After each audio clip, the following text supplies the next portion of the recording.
Satpal SP आनंद सत्ती या पाली मरने वाले के ही नाम थे।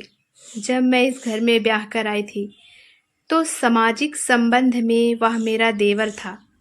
आंगन में गेंद से खेलने वाला, छोटी छोटी बातों पर रूठने वाला और जो भी सब्जी बनती उसे ना खाने वाला, लेकिन भावनात्मक संबंध से वह मेरा बेटा था, भाई था और प्रेमी भी। आज उसकी पहली बरसी थी। ब्राह्मणों को भोज कराया गया, दान पुण्य किया गया और घर में उसकी जो भी निशानी बची थी दान कर दी गई, ताकि उसकी माँ जैसी भाभी, देवता स्वरूप वीर और अधरंग के मरीज पिता की आत्मा को शांति मिल सके।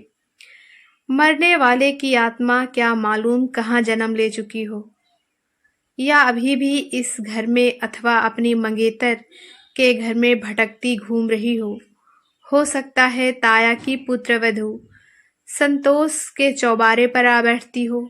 आनंद साहब से कहूंगी, चलो पहोवा जाकर एक बार गति कराएं, पिताजी की आत्मा तो चैन से रहेगी। दिन भर रिश्ते नातेदारों और संबंधियों की व्यर्थ किसी बातें सुन सुनकर उन्हें चाय पानी पूछ पूछ कर मुश्किल से फुर्सत मिली है। थककर निढाल सी पड़ी हुई सोच रही हूँ, परमात्मा ने पिछले 9 महीनों में क्या लीला दिखा दी।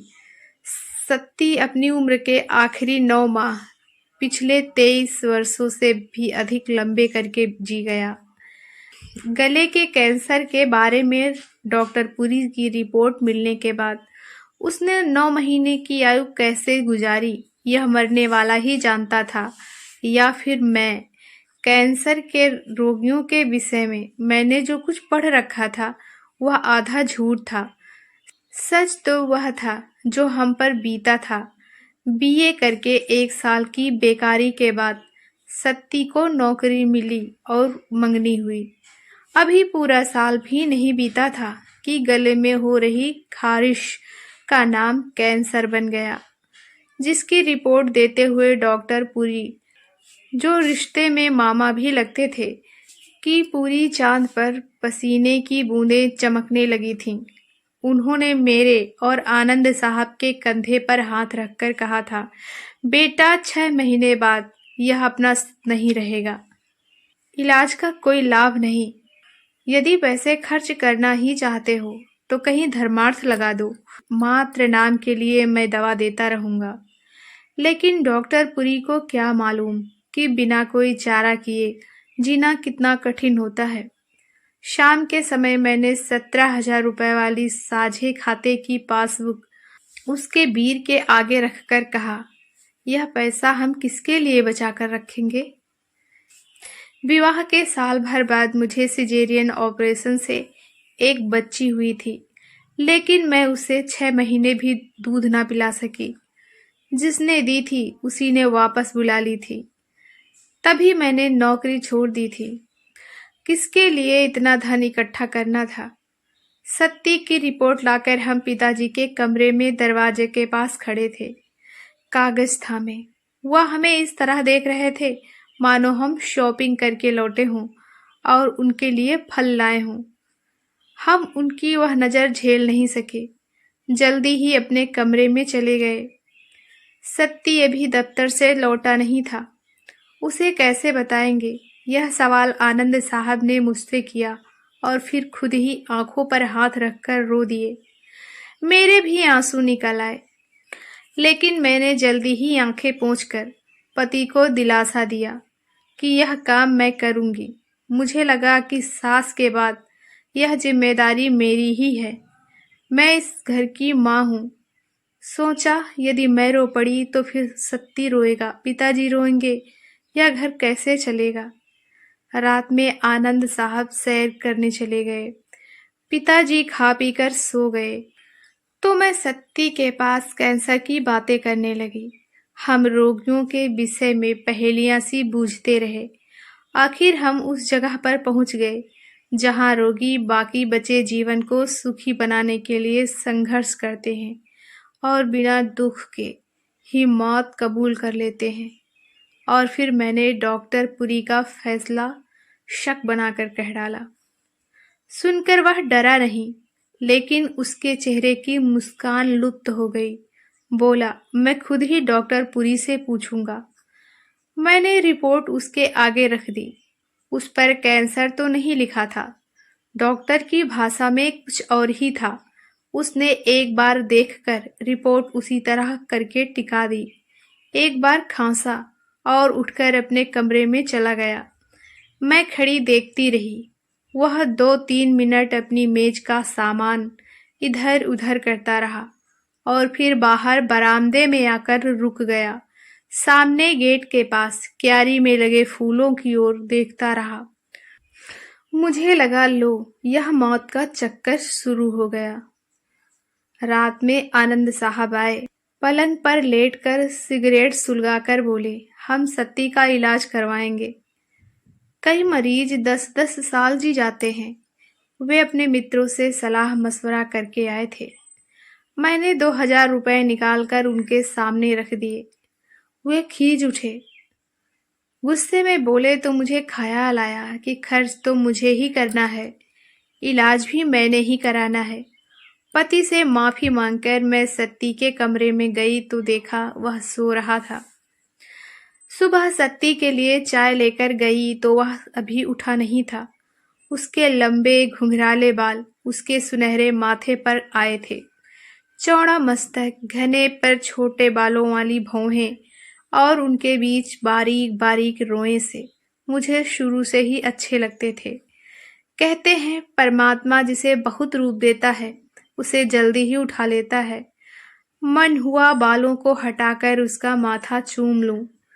जब मैं इस घर में ब्याह कर आई थी तो वह गोद में खेलता बच्चा था। अंबाला वाली मौसी ने उसे पकड़कर मेरी गोद में बिठा दिया था। यह कोई रीति थी या प्रार्थना कि परमात्मा इस गोदी में लड़के बिठाए, पर मुझे लगा था कि मुझे याद कराया गया है कि तू इसकी माँ भी है। अपने घर में मैं अपने छोटे भाई सुभाष को स्कूल भेजने के लिए तैयार किया करती थी। यहाँ आकर सत्ती को करने लग पड़ी थी। सत्ती सोकर उठा, मुझे देखकर मुस्कराया, पर तभी उदास हो गया।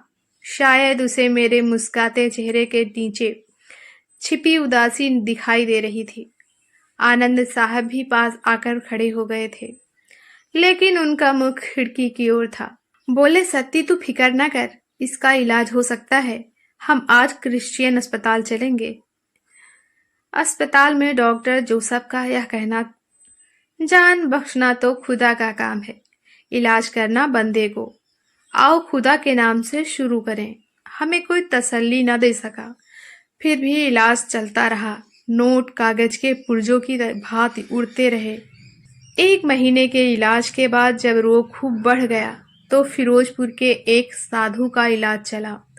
फिर एक इश्तिहारी हकीम की हल्दी से बनाई गई दवा चली, फिर कुरुक्षेत्र के वैद्य की, और फिर पीजीआई।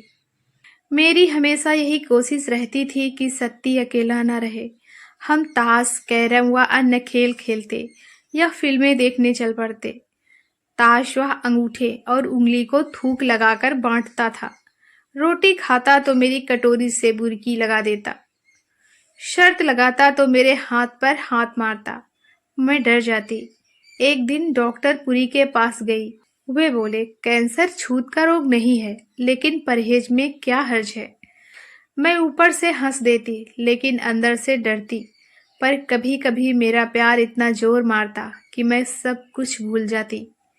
एक दिन हम दोनों इंग्लिश मूवी देखकर लौटे। चौबारे की सीढ़ियां चढ़ते चढ़ते सत्ती ने फिल्मी स्टाइल में सहारे के लिए अपना हाथ पेश कर दिया। मैंने भी फिल्मी अंदाज में सहारा लेकर अंतिम स्टेप पर जाकर उसका हाथ चूम लिया। वह अजीब सी नजरों से मुझे देखने लगा। मैं बेपरवाह सी कुर्सी पर बैठकर अलमारी के शीशे में उसके चेहरे के बदलते रंग देखती रही। वह सुर्ख होकर पीला पड़ने लगा था। क्या बात है, उदास क्यों हो? मैंने उसके कंधे पर हाथ रखकर प्यार से पूछा तो वह मेरी गोद में सिर देकर रो पड़ा। मैंने उसके सिर और पीठ पर हाथ फेरते हुए उसे दोनों बाहों में कस दिया। तुम तो मेरी जान हो, प्यारी प्यारी। उसने निश्वास छोड़कर अंग्रेजी में कहा। मैं जिंदगी खो चुका हूँ। उसकी इतनी सी बात से मेरी जान निकल गई। मौत के बारे में यह पहली बात थी जो उसने कही थी, खुद अपने मुंह से। मैंने उसका माथा चूमते हुए अंग्रेजी में ही कहा, मेरा सब कुछ तुझे अर्पित है माय डियर। डर के कारण सत्ती की नींद उड़ गई। वह अब देर रात तक जागता रहता। यह बात हमारी नींद भी उड़ाने के लिए काफी थी। एक रात 1:30 बजे आवाज आई, जैसे सत्ती ने पानी मांगा हो। मैंने जल्दी में बीच का दरवाजा खोलकर देखा। सत्ती तकिए में मुंह दिए औंधा पड़ा था। उसके शरीर का बड़ा हिस्सा रजाई से बाहर था। इतनी ठंड में भी प्यास लग सकती है। ना जाने अंदर क्या तूफान मच रहा होगा। यही सोचकर मैं उसके पास पहुंची। सिराहने बैठकर उसका सिर सहलाते हुए पूछा, क्या बात है, नींद नहीं आती? नहीं, 2 घंटे से जाग रहा हूं। मैंने उसे कंपोज दी, जो अब आनंद साहब को और कभी कभी मुझे भी खाने की आदत पड़ गई थी। भाभी, मेरा शराब पीने को दिल करता है। उसने नजरें उठाए बिना ही धीमे से इस तरह कहा कि कहीं वीर जी ना सुन ले। अच्छा, डॉक्टर से पूछेंगे। अब तू सो जा, कहकर मैं उसे रजाई से ढांककर अपने बिस्तर पर आकर करवटें बदलने लगी। सुबह काम निपटाकर डॉक्टर पुरी के पास गई। उन्होंने फौरन कह दिया, वह जो मांगता है दो, उसकी आत्मा तृप्त रखो और समझो कि यही नियति क्रम है। चिंता ताकि कीजिए। डॉक्टर पुरी का व्याख्यान दूसरों के लिए ही है, सोचकर मैं तेजी से क्लिनिक से बाहर आ गई। वह क्या जाने किसी नौजवान की मौत कैसे अंदर से कमजोर और खोखला करती है। कैसे मौत का डर हमारे घर की ईंट ईंट पर बैठ गया था। हर चेहरे पर मातम हाशिया चस्पा था, लेकिन पराजित से चेहरे देखकर वो भी डरे रहते थे। मैं उनके कई प्रश्नों का उत्तर कैसे देती? तू उदास क्यों रहती है? सत्ती दफ्तर क्यों नहीं जाता? तुम लोग उसे लेकर कहाँ जाते हो? एक दिन दिल में आया कि बता दूं, पिताजी, तुम्हारे लाडले के मरने में अब कुछ समय ही शेष है। हम उसे हर उस जगह पर लेकर जाते हैं जहां कैंसर का इलाज होता है। एक शाम सत्ती पीकर आया, लड़खड़ाते कदमों से अपने कमरे में जाता हुआ वह दहलीज पर गिर पड़ा। मैंने सहारा देकर उठाया। उसने मेरे गले में बाहें डाल ली और बिस्तर पर गिरते हुए मेरी चुन्नी खींचकर अपने मुंह पर लपेट ली। आधी चुन्नी मेरे कंधे पर थी और आधी उसके मुंह पर। वह रो रहा था, शायद मौत के डर से।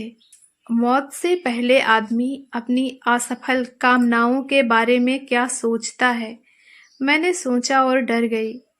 1.5 घंटे बाद उसका वीर उसे देखने आया तो वह उल्टियां कर रहा था।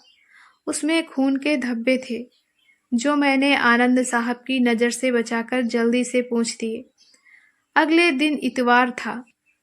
हमेशा की तरह हवन करने बैठे तो सत्ती का मन टिक नहीं रहा था। पहले वह श्रद्धा पूर्वक बैठा करता था, शाम के समय संध्या भी करता था, आचमन करता था और उसका वीर तथा मैं दिल से मंत्रोच्चार करते। जीवेंद्र सरदाह सतम। पिताजी पिल्लर के सहारे बैठे सिर्फ सुनते रहते। सत्ती ने अनमने भाव से हवन कुंड में अग्नि प्रज्वलित की और हर मंत्र के बाद स्वाहा कहकर आहुति डालता डालता अचानक रुक गया। पीछे हटकर दीवार का सहारा लेकर बैठ गया और आंखें बंद कर ली। शाम को वह फिल्म देखकर लौटा। थोड़ी देर बैठकर दवा खाई और बाहर जाने लगा। मैंने रोक लिया। अलमारी में से शराब का क्वार्टर निकालकर मेज पर टिका दिया। वह मुस्कुरा दिया। मैंने कहा, घर में बैठकर पी ले, ताया जी के यहाँ नहीं जाना, जाने वहाँ क्या क्या खा के आता है। सच मुझे अच्छा नहीं लगता था कि वह रिश्तेदारों के यहाँ खाए पिए, उनके आवारा लड़कों के संग बैठकर शराब पिए। बाद में बातें मुझे सुननी पड़े। उनकी बहू संतोष की जुबान गज भर की है और वैसे भी उसका चाल चलन ठीक नहीं है। पता नहीं किसको चौबारे पर लिए बैठी रहती है। मैं रसोई का काम निपटाकर आई तो वह सारी बोतल खत्म किए बैठा था। उसने पूछा, भाभी बीरजी कितने बजे आएंगे? शायद सवेरे हैं। रास्ते में उन्हें अंबाला भी जाना है, मौसी के पास। और है क्या? उसने नजर गिलास की ओर करते हुए हिचकिचाते हुए पूछा। मन हुआ जवाब दे दूं, अधिक नुकसान ही करेगी। फिर सोचा अब 2-2.5 महीनों में क्या होना है पर दूंगी नहीं, मैंने हंसते हुए कहा। वह निराश सा हो गया तो मुझे एकदम से उस पर प्यार आ गया। मरने वाले से झूठ बोलना, उसे धोखा देना मुझे पाप सा लगा। मैंने उठकर अलमारी खोली। वह मेरे साथ आ खड़ा हुआ। उसकी सांस तेज हो रही थी। मैंने उसे क्वार्टर में से बचाकर रखी हुई भी दे दी।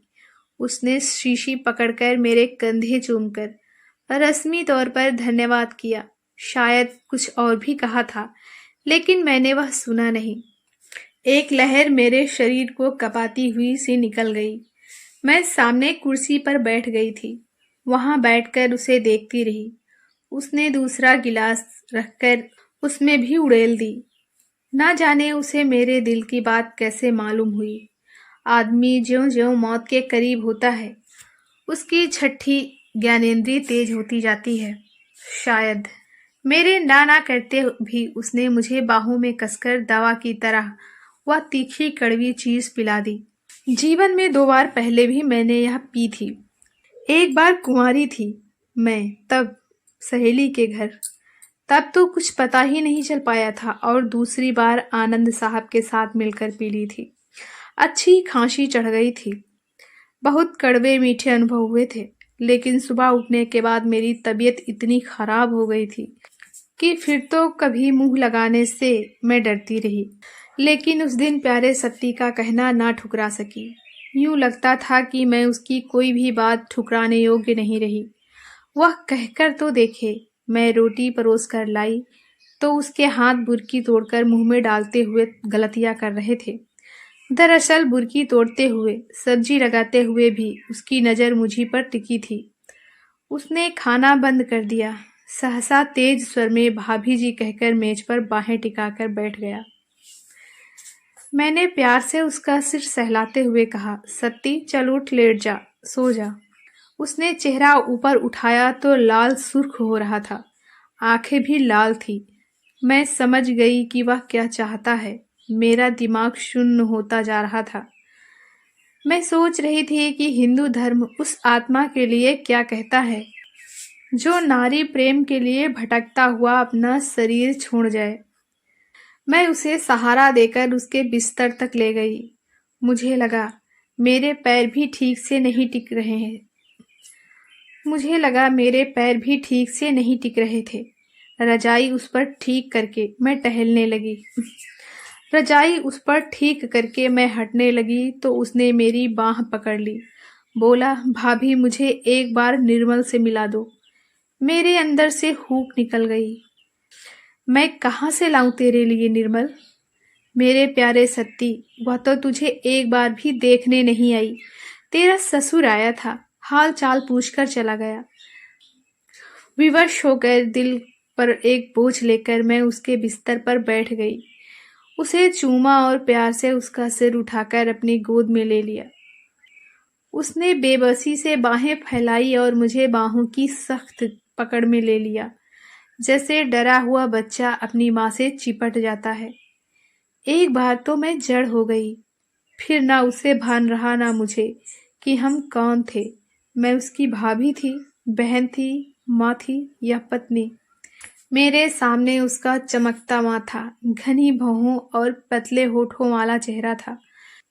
या चेहरा भी नहीं, केवल शरीर था, अग्नि में तपे लोहे सा। या केवल आत्मा थी, निश्चल निर्विकार और न जाने क्या क्या, जिस पर कोई आवरण नहीं था। आत्माएं नंगी थीं, कपड़े तो शरीरों पर थे। बस हवन हो रहा था, आहुति पड़ रही थी। हर आहुति पर अग्नि प्रचंड होती थी। स्वाहा स्वाहा की ध्वनि हो रही थी। शांति पाठ हुआ तो वह थकान से चूर सा होने लगा। मैं उसके साथ लेटी उसके मासूम चेहरे की ओर देखती रही। मुझे तब याद आया कि उसके नक्श उस लड़के से मिलते जुलते थे जिसे एक बार देखने के लिए मैं कितनी देर मुंडेर पर खड़ी रहती थी। मैंने उठकर उसे भौहों के बीच चूमा, रजाई देकर अपने बिस्तर पर आ पड़ी। सोचती रही, हमने क्या किया है? क्या हम धर्म की नज़र में पथ भ्रष्ट हो गए हैं, नरक के भागी बन गए हैं? मुझे लगा मैंने धर्म ग्रंथों में जो कुछ पढ़ा वह झूठ है। सच यही है जो परिस्थितियां हमें देती हैं, जिसमें ब्रह्मा हत्या भी पाप नहीं हो सकती। सुबह इतवार था। आनंद साहब 7 बजे ही आ गए। शायद वे हर इतवार के हवन करने के नियम को भंग नहीं करना चाहते थे। इसके साथ उनका कोई वहम जुड़ा होगा। मैंने सत्ती को जगाया कि उठकर नहा ले। हवन कुंड के इर्द गिर्द आनंद साहब मेरे बाएं बैठे थे, सत्ती दाएं। सामने पिताजी बैठे थे, पिलर का सहारा लेकर। हवन कुंड के इर्द गिर्द चारों दिशाओं में पानी गिराकर शरीर के सभी अंगों के लिए शक्ति की प्रार्थना करके मैंने अंजुरी में से पानी के कतरे ऊपर फेंकने के साथ साथ सत्ती पर भी फेंक दिए। तभी मुझे लगा हम इतनी उम्मीदें बांधते हैं शारीरिक अंगों की शक्ति के लिए, 100 साल जीने के लिए। शक्ति के पास तो अब 30 दिन भी बाकी नहीं रहे। दूसरे कमरे में जाकर मैंने आनंद साहब से पूछा, कुरुक्षेत्र वाले वैद्य ने क्या बताया? क्या बताता? बोला बीमारी पक चुकी है, दवा लेनी हो तो ले जाओ, वरना ना सही। मैं 15 दिन के लिए दवा ले आया हूँ। बरामदे में हवन कुंड में से ज्वाला प्रज्वलित हो रही थी। पिताजी पिलर के सहारे बैठे थे। उनकी नज़र कभी सत्ती की ओर उठती, कभी अग्नि की ओर, तो कभी आसमान की तरफ। मैंने गहरा निश्वास छोड़ा तो आनंद साहब ने पूछा, क्यों ना पीजीआई चंडीगढ़ ले चले? एक नया इलाज होने लगा है वहाँ। रान पर लकीरें डालकर दवाई पेट में कर देते हैं, सप्ताह भर उसका असर देखते हैं, साथ ही बिजली भी लगाते हैं। कितने रुपए बचे हैं? बहुत हैं, जैसी आपकी इच्छा, कहकर मैं रसोई में चली गई। सोचती रही, मालूम नहीं किसे कहाँ कहाँ की दवा खाकर कहाँ किस बिस्तर पर मरना है। चंडीगढ़ क्या बनेगा, चलो हर्ज ही क्या है। शाम के समय सत्ती दिन भर घूमकर आया तो उसका दिल टिकता ही नहीं था। वह संकेत करके मुझे चौबारे में ले गया, घुमा फिराकर बात करने लगा। मैं समझ गई उसका दिल पीने को हो रहा है, लेकिन आनंद साहब का डर था। मैं उसे सब कुछ वहीं पकड़ा आई। आनंद साहब साबूदाना लेने बाजार गए तो सत्ती तुरंत नीचे उतर आया। रसोई में मेरे पीछे खड़ा हो गया। उसकी सांस बहुत तेज चल रही थी। मैंने पलट कर देखा, उसकी आंखें भी लाल थी। उसने अंग्रेजी में कहा, प्लीज किस मी। मैंने उसके माथे पर से बाल हटाए और कसकर उसे चूम लिया और कुछ देर उसी तरह सीने से सटाकर खड़ी रही। तभी महसूस हुआ कि यहीं से पाप शुरू होता है, जब मनुष्य अपने स्वार्थ के लिए कुछ करता है। मैं एकदम पीछे हट गई, लेकिन वह नहीं हट रहा था। मैंने समझाया, उसे आनंद साहब का डर दिया, वह तसल्ली दी तो वह बरामदे में जाकर बैठ गया। इसी कारण मैंने सफाई और बर्तनों के लिए घर पर काम करने वाली लड़की हटा दी थी। इसी डर से मैं उसे ताया की बहू संतोष के पास नहीं जाने देती। खाना खाकर आनंद साहब सैर करने निकले तो सत्ती फिर से बच्चों की तरह जिद करने लगा। मेरे रोकते रोकते उसने बेडरूम की बत्ती बुझा दी। वह शांत होकर सुस्ताने लगा तो मुझे लगा मानो मेरा मरने वाला बच्चा मेरे साथ लेटा है। मैं उछलते दूध वाली छाती उसके मुंह में दे देती हूँ, लेकिन उसमें चूसने की शक्ति नहीं। मुझे होश आया तो मैं उसी तरह सत्ती को लिए बैठी थी, जैसे कोई माँ अपने दूध पीते बच्चे को दूध पिलाती सो चली हो, और फिर बच्चा भी। उठकर मैं तेजी से बाथरूम में गई, ब्रश लेकर कुल्ला किया। मेरे अंदर डर बैठ गया। शुरू शुरू में मैं अपने होठ बचाने के लिए मुंह पर कपड़ा रखती थी, लेकिन कुछ उसके जोर डालने पर, वह कुछ अपनी बेबसी में, मैं यह भूल ही बैठी थी कि वह कैंसर का रोगी था। दोपहर में डॉक्टर पुरी के पास गई। उन्हें नई आई नौकरानी के साथ सत्ती की बात जोड़कर बताई तो वे बोले, कोई बात नहीं, नो इन्फेक्शन। लेकिन मेरा वहम दूर ना हुआ। चंडीगढ़ में हमारे कई संबंधी हैं, लेकिन हम किसी के यहाँ नहीं गए। रोगी के साथ जाना क्या अच्छा लगता। अस्पताल के पास 15 सेक्टर में एक कमरा रसोई किराए पर लेकर रहने लगे। अस्पताल से फारिग होकर हम देवर भाभी पकाते खाते ताश खेलते शाम को सैर के लिए निकल जाते।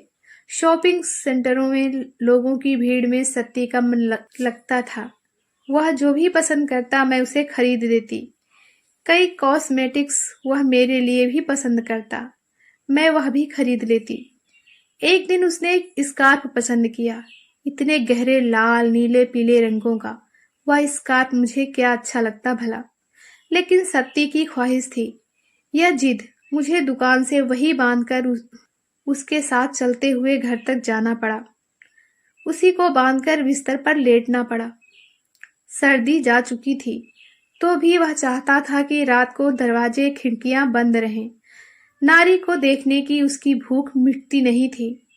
कभी कभार वह मुझे देखता, सोचता और फिर मेरी छातियों में नाक घुसाकर रोने लग जाता। अस्पताल में मुझसे कोई पूछता, क्यों बीबी, यह तेरा भाई है? मैं हाँ कह देती। यदि कोई पूछता, यह तेरा बेटा है? मैं तब भी हाँ कर देती। यदि कोई पूछता, यह तेरा क्या लगता है? मैं चुप रहती, क्या बताती। चंडीगढ़ में वह मेरा पति बनकर रह रहा था, मेरे शरीर का स्वामी।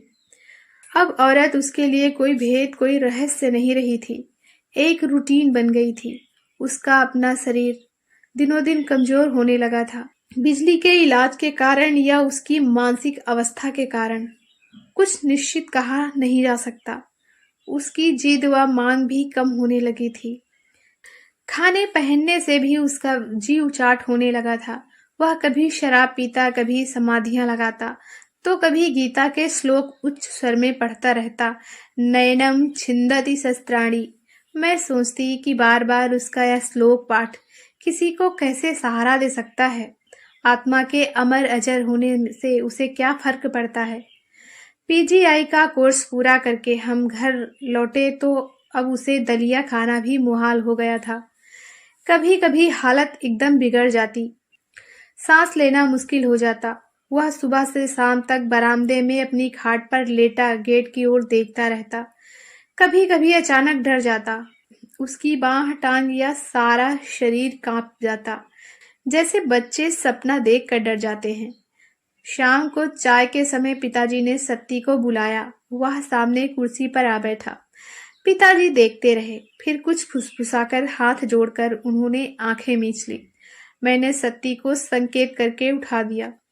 एक दिन बरामदे में सत्ती को सिगरेट पीते हुए छोड़कर रसोई में गई तो चीख सुनाई दी। मैं दौड़कर आई। वह आराम कुर्सी से गिर पड़ा था। सिगरेट फर्श पर पड़ी सुलग रही थी। तनिक सहारे से वह उठ बैठा। बोला, भाभी, मेरी सांस रुकने लगी थी। मैं उसके गले पर देसी घी मलती रही। आखिरी डेडलाइन भी आ गई। वह आखिरी रात थी। मुझे नींद नहीं आ रही थी। आनंद साहब गायत्री मंत्र का पाठ कर रहे थे, लेकिन सत्ती सो रहा था। मैं इसी दौरान 2 बार उसे देख चुकी थी। अचानक उसकी कठिन सांसों की आवाज रुक गई। कुछ क्षण मैं सांस रोक कर लेटी रही, फिर उठकर उसके कमरे में गई। धीमे से चादर का पल्लू हटाकर देखा। उसकी सांस चल रही थी, लेकिन उसका चेहरा पीला हो गया था। झुककर मैं उसके चेहरे को निहारती रही। चेहरा जो कभी लाल गुलाब था। वह रात निकल गई। डॉक्टर पुरी की डेडलाइन। सुबह उठकर आनंद साहब ने फिर हवन किया। पिताजी के हुक्म के अनुसार कितना सारा अनाज व वस्त्र सत्ती के हाथों से दान करवाया। तीसरे पहर सत्ती आराम कुर्सी पर बैठा बैठा गिर पड़ा। आनंद साहब घर पर ही थे। हम जल्दी में उठाकर डॉक्टर पुरी के क्लिनिक ले गए। उन्होंने ना जाने कैसे वह क्या किया कि सांस ठीक हो गई। फिर 10 ही दिन में सेहतमंद होकर उसने डॉक्टर पुरी को भी हैरान कर दिया। वह घोड़े जैसा तगड़ा हो गया था, सब कुछ खाता पीता और आवारागर्दी करता। फिर वह वही सब करने लगा जो मुझे पसंद नहीं थे, जिनके कारण मुझे उस पर और खुद पर शर्म आती। अक्सर वह संतोष के साथ उसके चौबारे में बैठा रहता, ताया जी के लफंगे लड़कों के साथ पीता व लचर सी हरकतें करता, जबरदस्ती मेरे पर्स में से पैसे निकालकर ले जाता। यहाँ तक कि कभी मैं उसे प्यार करती तो उसकी नज़र में वह प्यार ही नहीं दिखाई देता। लगता जैसे कोई बदमाश देखता हो, जैसे मुझे पकड़ना उसका अधिकार हो, जैसे किसी से भी कोई चीज उधार ले लेना या मांग लेना उसका हक बन गया हो। वह दूसरों के सिर पर पलने वाला बदमाश बन गया था, जिसकी बदमाशी का कारण शक्ति नहीं, कैंसर था। कैंसर उसे मार रहा था और कैंसर द्वारा वह हमें मार रहा था। 1.5 माह बाद उसकी तबीयत फिर बिगड़ने लगी। थूक में खून जैसा कुछ निकलता तो वह दहल जाता। आनंद साहब घबरा जाते। मैंने फिर दवाइयों पर जोर दिया। एक शाम थके हारे आनंद साहब सोचते हुए बोले, ना जाने और कितने देर यह नरक। परमात्मा का नाम लो, सब दुख कट जाएंगे। उनकी बात का उत्तर मैंने दे तो दिया, लेकिन यह मेरी समझ में नहीं आ रहा था कि वह किसके नरक की बात करते हैं, सत्ती के, पिताजी के या अपने। मन में आया कि कह दूं, जो कुछ तुम भोग रहे हो वह नरक है, तो जो मैं भोग रही हूं वह क्या है। सत्ती दिन में न जाने कहाँ घूमता रहता, लेकिन अंधेरा होते ही घर लौट आता। वह डरा सा होता और रात को बिस्तर पर पड़ा पड़ा धर्म ग्रंथ पढ़ता रहता। उसका चेहरा सदा गेट की ओर होता था। कभी कभी उसके चेहरे पर इतनी शांति होती कि भक्तों के चेहरे पर भी क्या होती होगी, लेकिन कभी इतनी व्याकुलता होती कि लगता जैसे वह बहुत जल्दी में है, मानो वह किसी की प्रतीक्षा में हो, मानो कोई प्लेटफॉर्म पर बैठा गाड़ी का इंतजार कर रहा हो, या मानो गाड़ी निकल गई हो और प्लेटफॉर्म सूना पड़ा हो। एक दिन वह पालथी मारे बैठा था, आंखें मूंदे। मैं उसके सामने जा खड़ी हुई। उसने आंखें खोली और फिर बंद कर ली और हाथ जोड़कर सिर झुका दिया। मरने से एक रात पहले ना जाने उसे कैसे मालूम हो गया था। उसने संकेत से मुझे अपने पलंग पर बुलाया। बीच वाले दरवाजे की बोल्ट लगाकर मैं